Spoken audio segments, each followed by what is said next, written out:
What's up, everybody? This is Chris Curls, and you are listening / watching to the Highest Underground Show. This is the last chapter, guys. The Iron Curtain Over America by John Beatty. This chapter is 45 pages, so I am going to read it into two parts, just so it isn't so long to listen to, it isn't so long to read. I mean, if I get halfway through it and feel like powering through, I might do it, but my plan is to split it up into two parts. So, chapter 9 is called America Can Still Be Free. Now, I wonder, would he say the same thing today? I wonder if he saw the state of things and how much worse it's gotten since he was writing this book in 1951. What would he think about the modern country today, and would he say there's no way America will ever be free again? So, all right, getting back.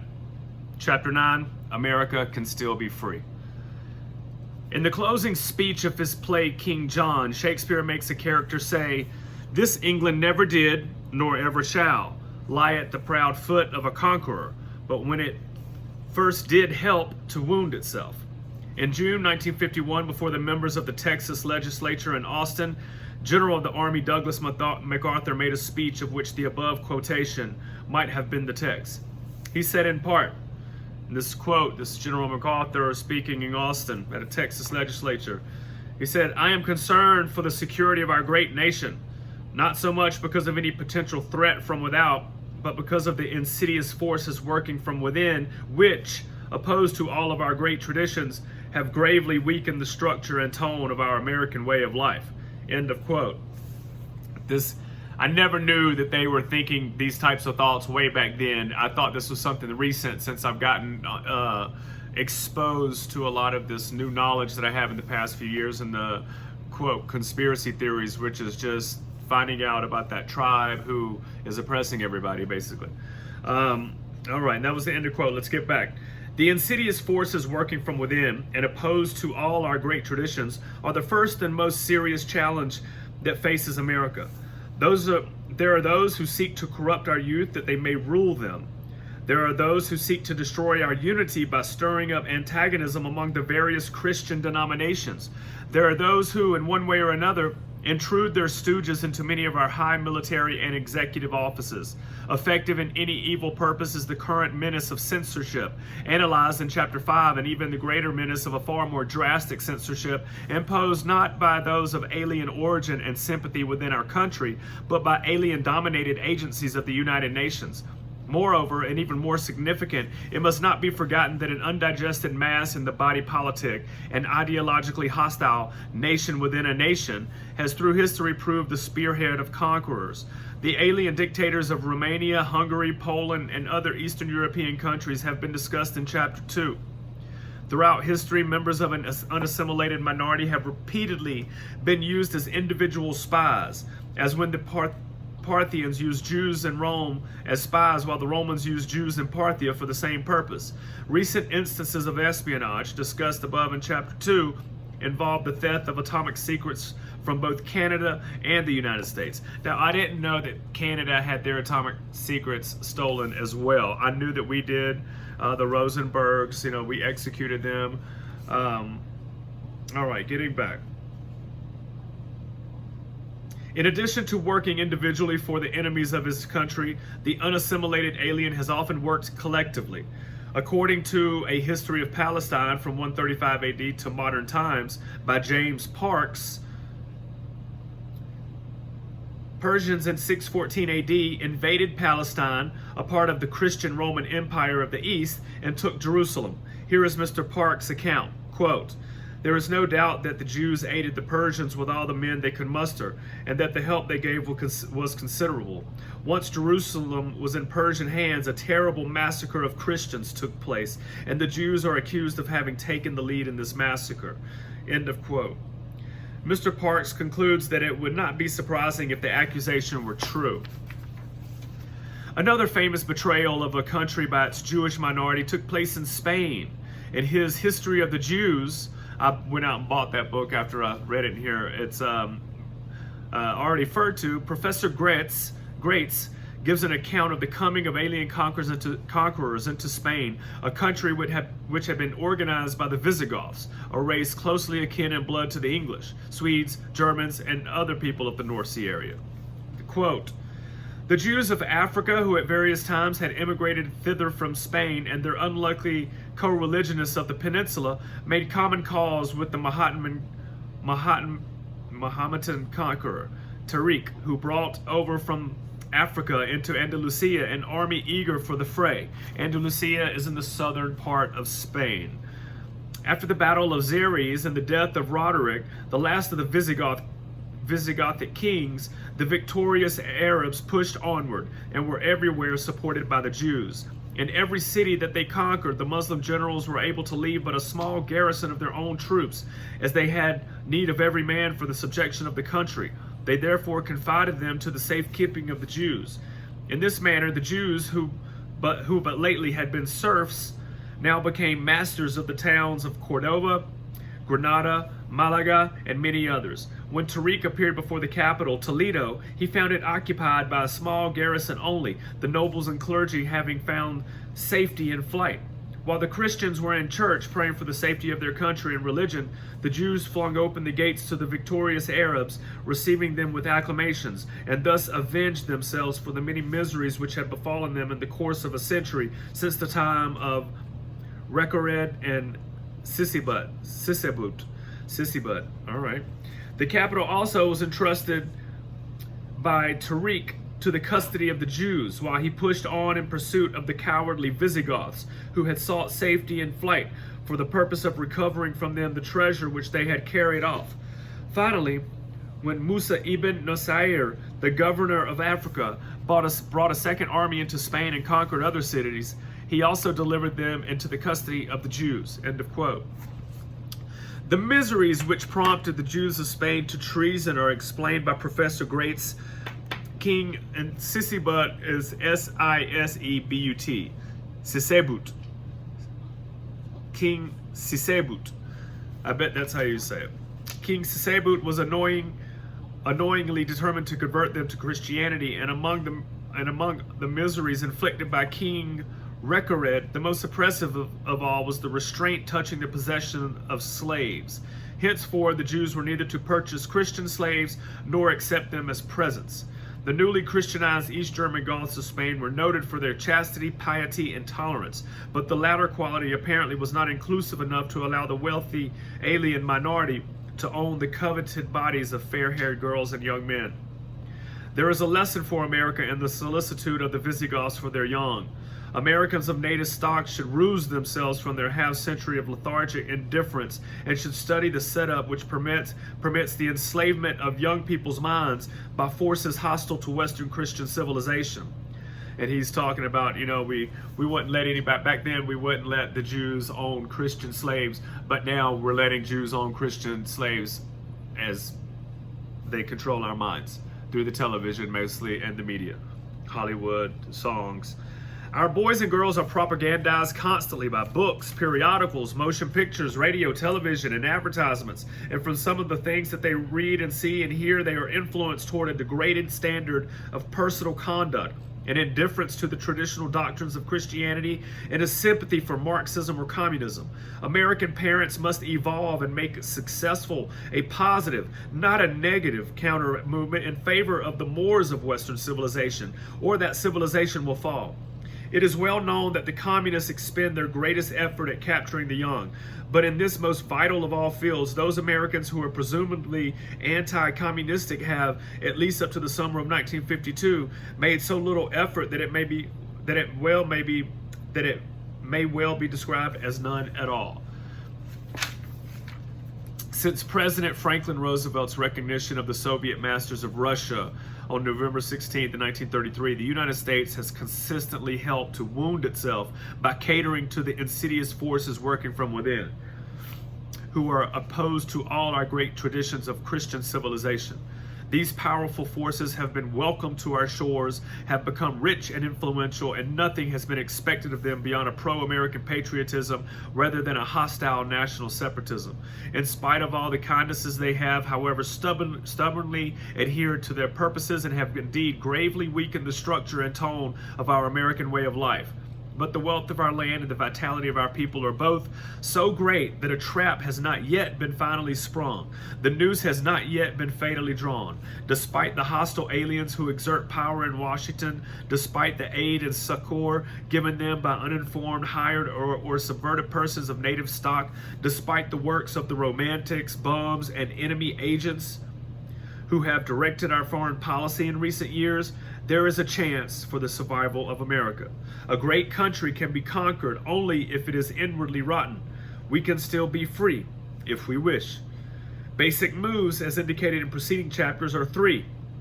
We must, 1, lift the iron curtain of censorship, which, not satisfied with falsifying the news of the hour, has gone back into past centuries to mutilate the classics of our literature and to exclude from our schools history such vital and significant facts as those presented in chapter 1 and 2 and above in this chapter.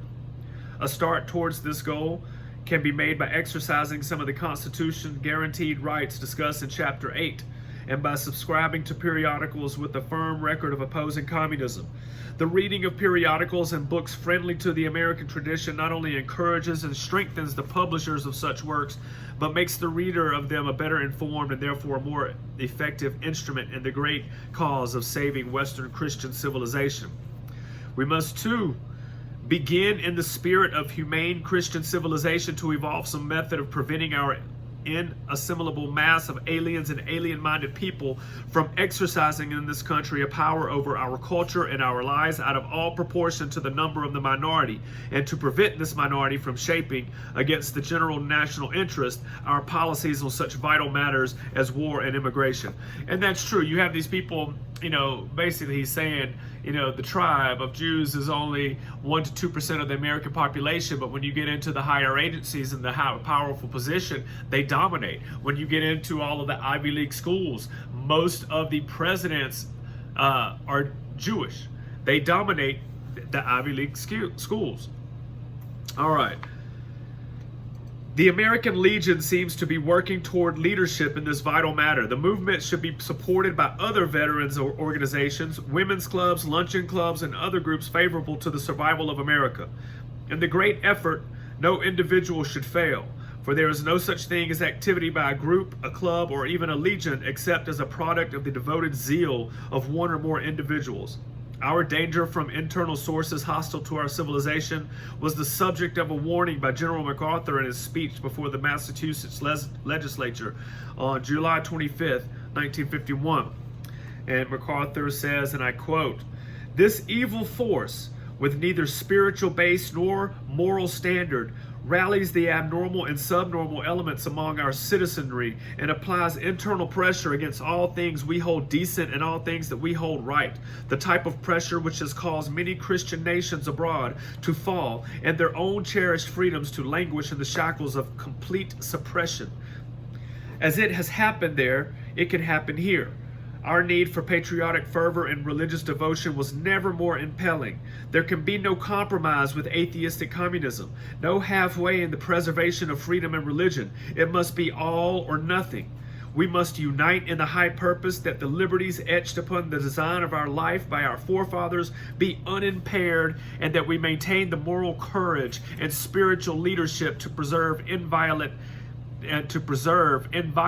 that bulwark of all freedom, our Christian faith."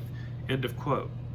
We must, 3, effect a genuine cleanup of our government, removing not only all those who can be proved to be traitors, but also all those whose policies have for stupidity or bad judgment been inimical to the interest of our country.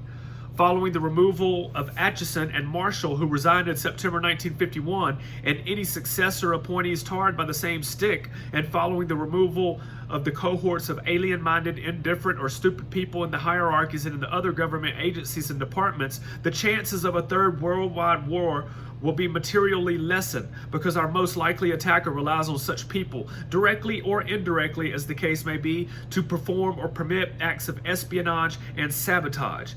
The chances of a worldwide war will be greatly lessened if 4 relatively inexpensive steps are taken by our government. Even if general war breaks out, a successful outcome will be more likely if the steps are taken as far as possible under such circumstances as may then exist. The word inexpensive is purposely used. It is high time that our government counts cost. For, as Lenin himself said, a nation can spend itself into economic collapse as surely as it can ruin itself by a wrong foreign policy. The one horrible fact of World War II was the killing of 256,330 American men and seriously wounding so many others. But you know what? I didn't know how many Americans got killed in World War II. We always hear about the 6 million Jews, but we never hear about how many Americans. So it was 256,330 men. Well, I wonder if any, I guess no women were in the military then, so probably not, but it'd be interesting to see. But the cost in money is also important to the safety of America. According to Life magazine's History of World War II, that war cost us $350 billion. Also, and it is to be hoped that there is some duplication, the aid extended to all foreign countries by the U.S. from July 1st, 1940 to June 30th, 1950, so in this decade, was basically $80 billion, $147 million. This staggering figure is for money spent. The costs from July 1st, 1940 down, and including current proposals for such overseas assistance, add up to $104 billion, according to Senator Hugh Butler of Nebraska, a member of the Finance Committee, in a speech in the Senate on June 1st, 1951. Thus, Stalin's confidence in and reliance on America's collapse from orgastic spending, as explicitly stated in his great March 10, 1939 address to the 18th Congress of the Communist Party, could be prophetic.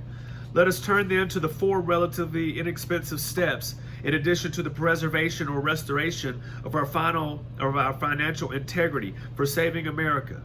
These steps, which can be taken only after the cleanup of our departments of state and defense and our executive agencies, are A, the frustration of the plans of communists actually in the United States, B, the adoption of a foreign policy diplomatically and defensively, which is based not on a political party's need of votes, but on the safety of America, C, a study of the United Nations organization and a decision that the American people can trust, and D, a factual recognition of and exploitation of the cleavage between the Soviet government and the Russian people. A final subchapter E constitutes a brief conclusion to the Iron Curtain over America. All right, he broke it down between A through E, so I'm going to read these and hopefully maybe I can find a good stopping point. But all right, let's go. For our reconstituted or rededicated government, the first step in both immediacy and importance is to act against communism, not in Tierra del Fuego or Tristan da Cunha, but in the United States. Known communists in this country must, under our laws, be at once apprehended and either put under surveillance or deported. And the independent Soviet secret police force, believed by some authorities to be in this country in the numbers estimated at 4,000, must be ferreted out. Unless these actions are taken, all overseas adventures against communism are worse than folly, because our best troops will be away from home when the Soviet give word to the 43,000 communists known to the FBI, to the 4,000, and incidentally to the 472,000 hangers-on, to destroy our transportation and communication systems and industrial potential. Now, these are some figures based on J. Edgar Hoover's estimated 10 collaborators for each actual member. Okay, so based on the number of members, they say there's probably 10 per that, and so they just kind of guesstimated. We don't know if that's the real numbers, but I get what they're saying. Our best soldiers are out trying to fight communism in some shithole country when it's going to go down in their own country, the United States, and we need these people here. So let's see here. If the strike of a few railroad switchmen can virtually paralyze the country, what can be expected from a suddenly unmasked Red Army of 500,000, many of them slyly working among the labor unions, engaged in strategic work often unknown to the leaders of those unions? The menace is not hypothetical. Apparently, there's no business like spy business in this country, for according to the FBI Director J. Edgar Hoover, the Bureau shortly will investigate 90,000 separate instances of threats to America's internal security. Last year, his agents probed into 75,000 such cases. Director Hoover of the FBI is aware of the danger. In an interview, he said, quote, "The communists are dedicated to the overthrow of the American system of government, the destruction of strategic industries. That is the communist blueprint of violent attack," end of quote. Secretary Treasurer George Meany of the American Federation of Labor bears similar testimony, and he says, quote, "It is the communists who have made the ranks of the labor their principal field of activity. It is the communists who are hypocritically waging their entire unholy fight under the flag of world labor. It is the communists whose strategy dictates that they must above all capture the trade unions before they can seize power in any country." End of quote.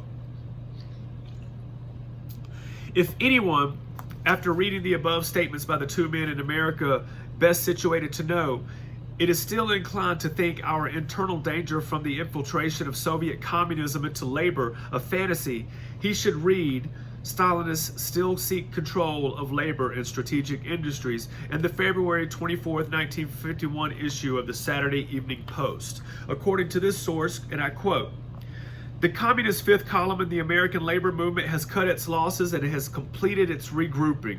It now claims to have 300 to 400,000 followers. Aside from Bridges' own International Longshoremen's and Warehousemen's Union, some of the Working Alliance members are in such strategic spots as the United Electrical Workers, Mines, Mills, and Smelter Workers, United Public Workers, and the American Communication Associations." End of quote, guys. For a full analysis of the strength, the methods, and the weapons of the communists in every country they plan to capture, see "The Front is Everywhere: Militant Communism in Action" by William R. Rentner. That is a book, guys, and it's called "The Front is Everywhere: Militant Communism in Action" by William R. Kintner. Kintner. Kintner. All right, getting back. A West Point graduate, a General Staff Corps colonel in the Military Intelligence Service in the later phase of World War II, and a doctor of philosophy in the field in which he writes, Colonel Kintner is rarely qualified for his effectively accomplished task. His bibliography is a good guide for speakers, writers, and others who require fuller facts on communism. Another essential background work is Lenin, Trotsky, Stalin, Soviet Concepts of War, and looks like an article in the magazine Makers of Modern Strategy. All right.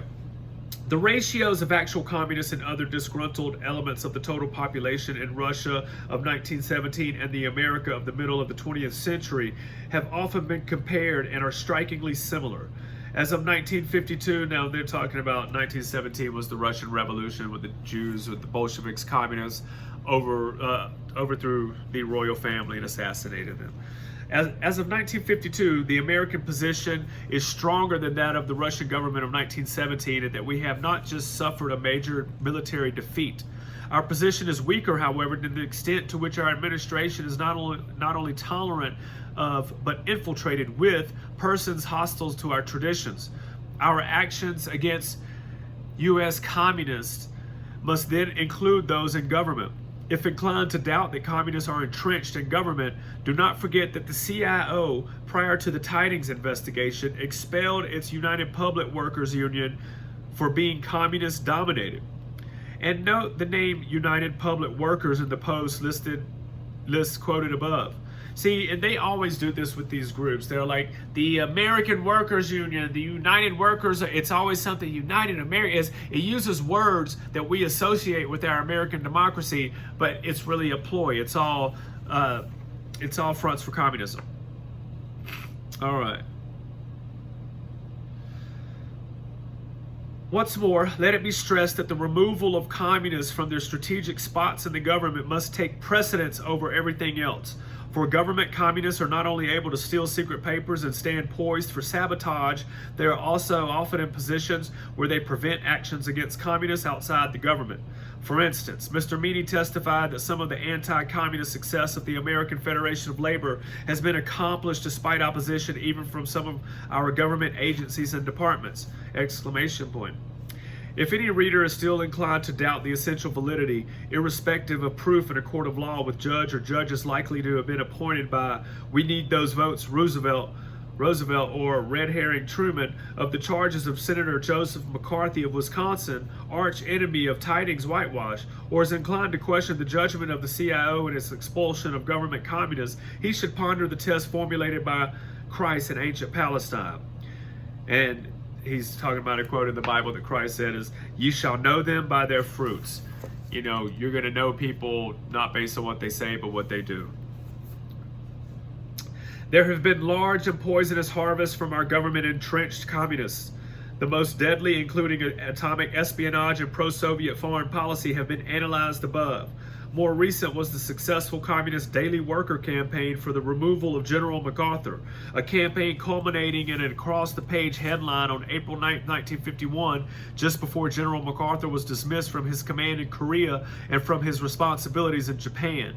The pressure of communists was not the only pressure upon the president for the dismissal of General MacArthur. Stooges, fellow travelers, and dupes helped.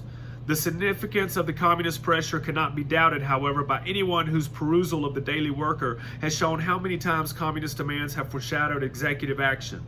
Here follow some indications of recent fruitful communist activity within our government, indications which should be studied in full by any who are still doubters. Late in 1948, an article by Constantine Brown was headlined in the Washington Evening Star as follows. The name of the article was "Top Secret Documents Known to Reds Often Before U.S. Officials Saw Them." Another one is "Army Still Busy Kicking Out Reds Who Got In During the War." The Washington Times-Herald headline on February 11, 1950. The article by Willard Edwards giving details on communist-held positions and the orientation of youthful American soldiers. "When are we going to stop helping Russia arm?" was asked by O.K. Armstrong and Frederick Sonder Jr. in December 1950 of Reader's Digest. And this was back when Reader's Digest was a good periodical to read. It's probably a piece of shit. I remember Reader's Digest was a very, very prominent publication for very intelligent people. All right, let me see here. Let me find all right, another one is titled "How U.S. Dollars Armed Russia," and this was by an article by Congressman Robert B. Chipperfield of Illinois, a member of the House Foreign Affairs Committee. Let me see here. See the Congressional Record or write to the senators concerned for an account of the successful efforts of Senator Herbert F. O'Connor of Maryland and Senator John J. Williams of Delaware in breaking up the scandal of our officially permitting and by our blockade actually aiding the furnishing of supplies to Chinese communists when their government troops were at the time killing our young men in Korea. Exclamation point. And you deserve an exclamation point at the end of that sentence, because y'all, do you understand what he just said? Is that breaking up the scandal of our officially permitting furnishing of supplies to Chinese communists who were also fighting and killing our troops in Korea. But we were supplying them in China, they were killing us in Korea. See also the text of House Un-American Activities Committee's report on espionage in the government. Let me see here. Let's just get back. Sometimes he does this and it's just a note so that you could read it, and it's not really meant to be read as, you know, any information. But if existing laws against communism, including the internal security law whose passage over the president's veto was discussed in Chapter 8, are inadequate, appropriate new laws should be recommended by the Department of Justice for dealing with the communist menace within the United States. They will surely be promptly passed by the Congress. Advance approval of the laws by the Department of Justice is desirable so that no flaws in the law's coverage can later be alleged by an enforcement official. If the Justice Department will not at once provide the text of a needed law, the judiciary committees of the two houses are amply able to do so and should proceed on their own. If any administration, present or future, flouts the anti-subversive laws passed by the Congress should take the necessary action, including impeachment if other efforts fail, to secure the enforcement of the laws. Unless action is soon taken against U.S. communists, our whole radar defense and our bomb shelters are wasting money and effort, for there is no way of surely preventing the importation of atom bombs or unassembled elements of them across some point on our 53,904-mile detailed tidal shore, exclusive of Alaska, whose detailed tidal shore furnishes another 34,000 miles, except to clean out possible recipients of the bombs, whether operating in government agencies or elsewhere in the United States. We would by no means be the first country to take steps against communists. Progress in this direction in Spain and Canada is elsewhere mentioned. As a conclusion to this section of the last chapter of the Iron Curtain over America, let it be stressed that American people in every city block, in every rural village, and on every farm must be vigilant in the matter of opposing communism and in persuading the government to take effective measures against it. There has been a tremendous amount of false information disseminated in the world as to the alleged advantages of communism.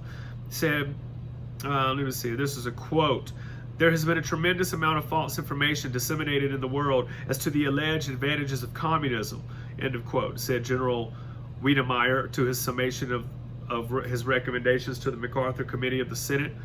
Quote again, people all over the world are told that communism is really the people's revolution and that anyone opposing it is a reactionary or a fascist or imperialist, end of quote. Because of the prominence of Jews in communism, from the Communist Manifesto to the atomic espionage trials, anti-communist activity is also frequently referred to erroneously as anti-Semitic. This propaganda spread view that communism is all right and that those who oppose it are anti-Semitic or reactionaries of some sort may be circulated in your community by an actual member of the Communist Party. More likely, it is voiced by a deluded teacher, preacher, or other person who has believed the subtle but lying propaganda that has been furnished him. And this is important today because a lot of these people these libtards and leftists, they're smart. They have remembered all of the lies that they've been told.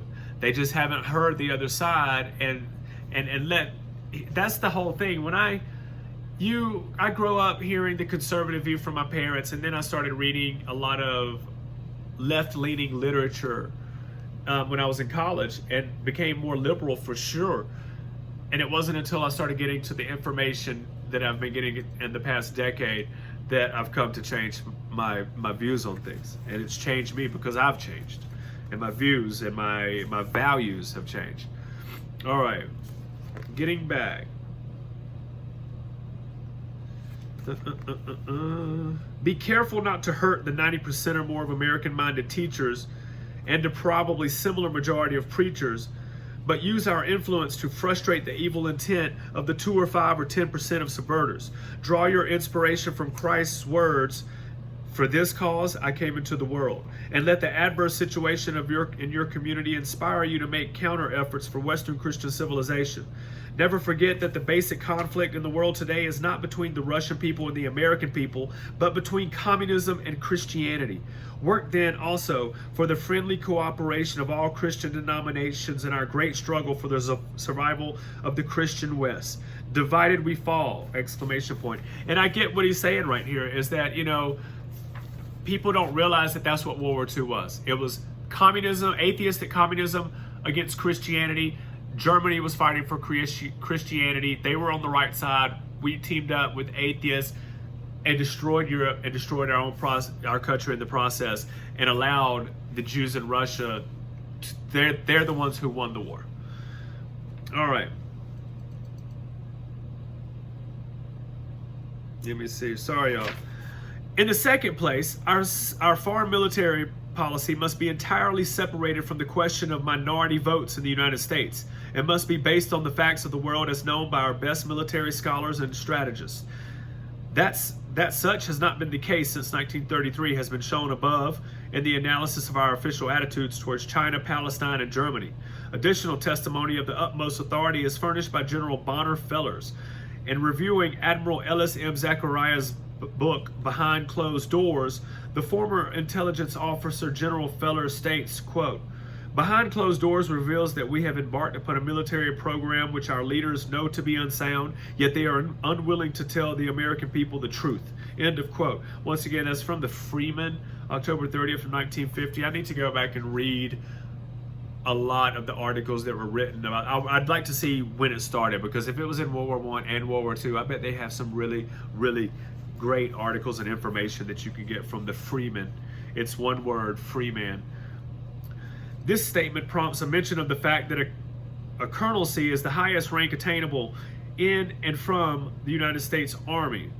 Similarly, a captaincy in the Navy. By regulation inherited from the days when the total number of general officers was about 25, all appointments to general rank from the 1-star brigadier to the 5-star general of the Army are made by the President of the United States. So also for the corresponding ranks in the Navy. It is obvious that merit is a factor in the choice of generals and admirals as field and fleet commanders. Merit is surely a factor also for many staff positions of star-wearing rank. Just as surely, however, the factor of political dependability also enters into the selection of those high-ranking staff officers who make policy and are allowed to express opinions. The conclusion is inescapable that our top military commanders today are muzzled. They do not dare to differ with the civilian side of military questions for fear of being removed or demoted. And that was a quote from Lewis Johnson's Story is Startling by David Lawrence in the Evening Star on June 18, 1951. In view of such testimony derived from a former Secretary of Defense, it must be concluded that it was to a large extent a waste of time for the Senate to summon generals and admirals close to the throne in Washington in the year 1951 for an analysis of Truman-Atchison policies. The following passage from the great speech of General MacArthur before the Massachusetts legislature is highly pertinent, and I quote, "Men of significant stature in the national affairs appear to cower before the threat of reprisal if the truth be expressed in criticism of those in higher public authority. For example, I find in existence a new and dangerous concept that the members of our armed forces owe primary allegiance and loyalty to those who temporarily exercise the authority of the executive branch of government, rather than to the country and its constitution, which they are sworn to defend." End of quote. Now see, I was talking to someone in the military the other day who they said no matter who's in office, they're going to support it. And that's wrong, because no matter which dictator or asshole or someone who is blatantly ignoring the laws in our Constitution, just because they're in power briefly, the Army is going to support them. And I just disagree with that. And so did MacArthur. He was disagreeing like this in 1951. I mean, this guy he was based. If the Congress wants to learn other aspects of a strategic or logistic situation besides the administration's viewpoint, it must summon not the agents and implementers of the administration's policy, but non-political generals, staff officers below star rank, and retired officers, regular, National Guard, and reserve. Competent officers in such categories are not hard to find. There are also a number of other patriotic Americans with diplomatic experience.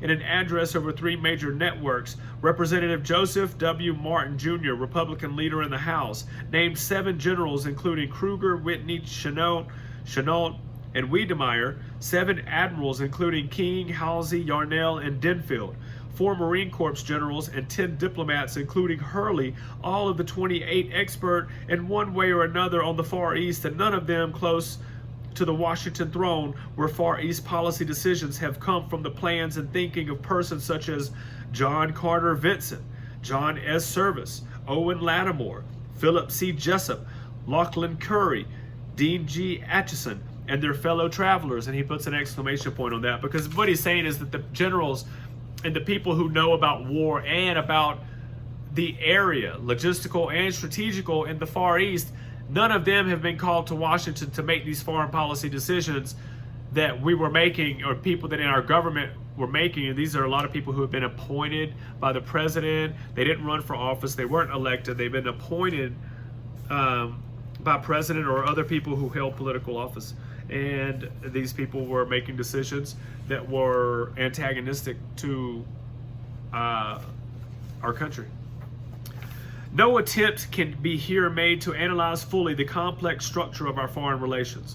Nowhere are any guesses made as to future national policy. No attempt is made to enter into details in the fields of logistics and manpower, and no suggestions will be made on the tactics or strategy of a particular operation, for such decisions are the responsibility of informed commanders on the scene. A few words are indicated, however, in our choice of the two allied subjects of gasoline and distance from a potential enemy as factors in the defense of the West. This matter of gasoline is most significant in our choice of areas for massing troops against a possible thrust from the Soviet. Of the world's supply, it was estimated in 1950 by petroleum experts that the U.S. and friendly nations control 93%, whereas the Soviet controls 7%. The fighting of a war on the Soviet perimeter, Korea or Germany, would appear thus as an arrangement, whether so intended or not, to give the Soviet leaders a setup in which their limited supply of gasoline and oil would not be an obstacle. Beyond question, the Soviet, so what they're saying is that if we don't block those nations on the satellite nations of Russia, we couldn't really stop them from getting gasoline, which that would be how we would win a war quickly. Let's see here. Beyond question, the Soviet maintains at all times sufficient gasoline reserves for a sudden thrust into close-at-hand West Germany. But the Soviet almost certainly does not have enough gasoline for conquering, for instance, a properly armed Spain, which, because of its distance from the Soviet supply sources and because of its water and mountain barriers, has in the age of guided missiles superseded Britain as the fortress of Europe. This fact, inherent in the rise of the significance of the air arm, prompts an analysis of the Roosevelt and Truman attitudes towards Spain. Though Franklin Roosevelt tolerated benignly the bitter anti-Franco statements of his communist and other leftist supporters, he maintained more or less under cover a friendly working arrangement by which during World War II we derived from Spain many advantages superior to those accorded by Spain to the Axis countries. Adequate details of Spain's help to America in World War II can be had in a convincing article titled "Why Not a Sensible Policy Towards Spain" by Congressman Dewey Short of Missouri. That was also in Reader's Digest. The reader interested in still further details should consult the book Wartime Mission in Spain by Professor Carlton J.H. Hayes, who served as our ambassador to Spain from May 1942 to March 1945. So he was the ambassador to Spain during World War II in the height of it, when they said that Franco, the president, or I'm not sure what he was, dictator or whatever of Spain, Franco, they said that he was helping Hitler, but here we have where he was also helping the United States, and they say that he helped the Allies more than the Axis powers, and I'm not sure about that, but that's interesting. To one of the many ways in which Spain helped us, the author of The Iron Curtain Over America can bear personal testimony.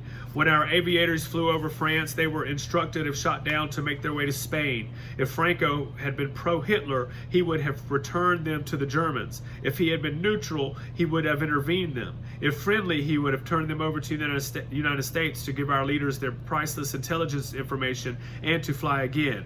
That is precisely what Franco did, and it was to the office of this writer, then chief of the interview section of the Military Intelligence Service, that a representative number of these flyers reported when flown to Washington via Lisbon from friendly Spain. The principal trouble with Spain from the point of view of our influential leftists seems to be that there are no visible communists in that country and no Marxists embedded in the Spanish government. Back in 1943, Franco wrote as follows to Sir Samuel Hoare, British ambassador to Spain, and Hoare is spelled H-O-A-R-E. I've never seen that way, but that sucks to have a last name called Hoare. He was the British ambassador to Spain, and quote, "Our alarm at Russian advances is common not only to neutral nations, but also to all those people in Europe who have not yet lost their sensibilities and their realization of the peril. Communism is an enormous menace to the whole world, and now that it is sustained by the victorious armies of a great country, all those not blind must wake up." End of quote.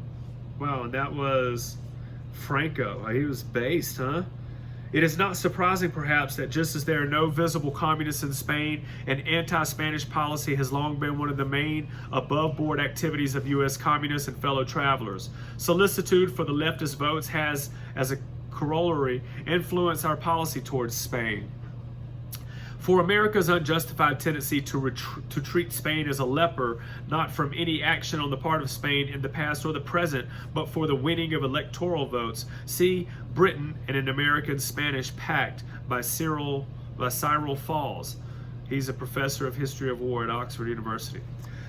The following anti-Franco organizations have been listed as communists by the U.S. Attorney General, and I quote, they are the Abraham Lincoln Brigade, the Action Committee to Free Spain Now, the Committee Coordinator Pro República Española, the North American Committee to Aid Spanish Democracy, the North American Spanish Aid Committee, and the United Spanish Aid Committee. Now you read those and you would have no idea that those things were communist organizations, but they're fronts to push communist agendas. Another cause of the anti-Spanish propaganda of the American leftists is the fact that Spain, aware of history's bloody record of the treason of ideologically unassimilated minorities, has not complicated its internal problems by admitting hordes of so-called refugees from Eastern Europe, and it has now. That's what's funny. And what he's talking about right here is that Spain was conquered by the Moors, and two very diverse people live side by side. The northern half of Spain was Castile and Aragon, which was Christian, and the southern half of Spain was under Arabic rule. And so that's what he's kind of giving a throwback to that. And he's like, Spain has not complicated its internal problems by admitting hordes of so-called refugees from Eastern Europe. Now he's talking about the same refugees who came over in our countries and messed it up, from the same tribe we've been talking about. I've been mentioning them this whole time. But now they have, and they're not letting these Eastern Europeans in, they're letting Africans in, which is worse. So this diversity is our strength is a crock of shit. Anyway, getting back to the book. The same world forces which blocked our resumption of full diplomatic relations with Spain have prevented the UN from inviting Spain to be a member of that organization. Whether Spain is in or out of that ill-begotten and seemingly expiring organization may matter very little, but Spain in any defense of the West matters decisively. In allying itself with Spain, the United States would exchange a military hopeless position on the continent of Europe for a very strong one. The way for friendship with Spain was at last open when the Senate, despite President Truman's bitter opposition, approved in August 1950 a loan to that country, and was further cleared on November 4th, 1950, when the UN, though refusing to lift the ban against Spain's full entry into the United Nations, did vote to allow Spanish representation on certain specialized agencies such as the World Health and postal organizations. As to the loan authorized by Congress in August 1950, it was not until June 22, 1951 that the White House and State Department authorized the Export-Import Bank to let Spain buy wheat and other consumer goods out of the $62,500,000 Spanish loan voted by Congress last year. In his testimony to the Combined Armed Services and Foreign Relations Committees of the Senate on May 24, 1951, Chief of Staff General Omar Bradley admitted that from a military point of view, the Joint Chiefs would like to have Spain on our side.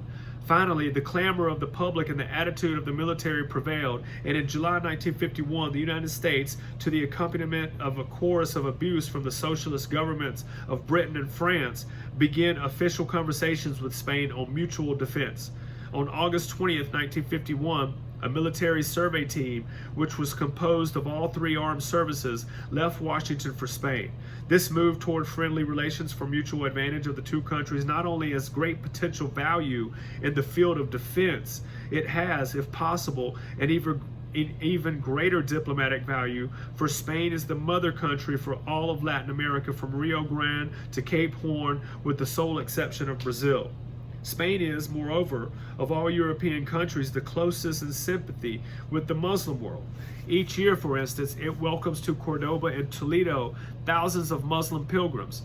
Peace between Muslim and Christian was a century-old fact until ended by the acts of the Truman administration on behalf of Israel. It will be a great achievement. And he puts Israel in quotes. And that's pretty interesting. And I'm going to mark that down. He puts Israel in quotes because Israel was just a country only 2 years ago, so he didn't know if it was going to remain a country or not. This book is great. It will be a great achievement if our resumption of relations with Spain leads to a renewal of friendly relations with the Muslim world. We must be sure, however, that our military men in Spain will not be accompanied by State Department and executive agencies Vivandieres, peddling the, I don't know what that word means, Vivandieres, peddling the dirty wares of subversion and communism. With the Atlantic Ocean, the Mediterranean, and the lofty Pyrenees Mountains as barriers, under the sheltering arm of distance, and above all with no visible internal communists or Marxists to sabotage our efforts, we can, if our national defense so requires, safely equip Spain's 18 well-disciplined divisions, can develop airfields unapproachable by hostile ground troops, and in the deep inlets and harbors of Spain can secure safe ports for our navy and our merchant fleet. Our strengthening of Spain, second only to our keeping financially solvent and curbing communists in this country, would undoubtedly be a very great factor in the preventing of Soviet leaders from launching an all-out war. Knowing that with the distant Pyrenees guarded and American armed Spain against them, they could not finally win, they almost certainly would not begin. Our strengthening of Spain's army, potentially the best in Europe outside of communist lands, would not only have per se a powerful military value, it would also give an electric feeling of safety to the really anti-communist elements in other Western European countries. Such near-at-hand reassurance of visible strength is sorely needed in France, for that country since the close of World War II has suffered from the grave internal menace of approximately 5 million known communists. And I'm wondering if communists, does he mean Jews? Which probably so. In the general election of members of the French National Assembly on June 17, 1951, the Soviet-sponsored Communist Party polled more than a fourth of all votes cast and remained the largest single political party in France. Moreover, communist leaders dominate labor and crucial French industries. In France, the communists are still the dominant factor in the trade unions. With communists so powerful and so ready for sabotage or for actual rebellion, the France of 1952 must be regarded as of limited value as an ally. As said above, however, the dependability of France in the defense of the West would be enhanced by United States aid to the military forces of anti-communist Spain. And that's interesting because he's saying that France has already been taken over by the communists and that they're not really a great ally because we don't know if we could trust them. If we did business with them or we had some kind of truces or treaties with them, we're basically doing business with the enemy, so we wouldn't know if we could count on them to uphold their end of the bargain and to actually fight against communism because their government was already getting a quarter of all votes cast were for the Communist Party. All right. With Spain armed and with the socialist government of Britain thrown out by Mr. Churchill's Conservative Party in the election of October 25, 1951, the spirit of Europe may revive. If not, it is too much to expect America to save Europe forever. For if 250 million people in Western Europe, with industry far larger than that of Russia, cannot find a way to get together and build a basis for defense on land, then something fundamental may be wrong with Western Europe. This was written in a U.S. News and World Report in 1951. I mean, back then, damn, the articles were just based as fuck.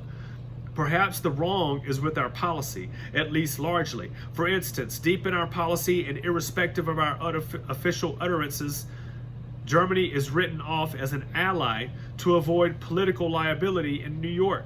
Spain, with its natural barriers and the strategic position of its territory astride the Strait of Gibraltar, could become one anchor of an oil and distance defense arc. By their location and by their anti-communist ideology, the Muslim nations of the Middle East are the other end of this potential crescent of safety. Friendship with these nations would, like friendship with Spain, be a very great factor in preventing a third worldwide war. Among nations on the Soviet periphery, Turkey, mountainous and military-minded, is preeminently strong, perhaps because it would be an effective ally. It long received the cold shoulder from our State Department. Perhaps because it would be an effective ally, it long received the cold shoulder from our State Department. Suddenly, however, in the autumn of 1951, Turkey, along with Greece, was given a status similar to that of the nations of Western Europe, not, however, including Spain, in the proposed mutual defense against communism.